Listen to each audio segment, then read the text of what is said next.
Multiply 26,000 by 100 using long multiplication. Start with the ones digit, 0. Multiplying by 0 makes this whole row 0. The first partial product is 0. Now use the tens digit, 0. Start one place to the left. Multiplying by 0 makes this whole row 0. The second partial product is 0. Now use the hundreds digit, 1. Start two places to the left. 1 times 0 is 0. The next two digits are also 0, so those columns are 0 too. 1 times 6 is 6. 1 times 2 is 2. The third partial product is 2,600,000. Now add the partial products, working from right to left.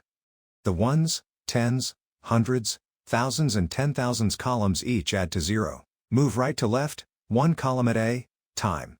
In the 100,000s column, 0 plus 6 is 6. In the millions column, bring down 2.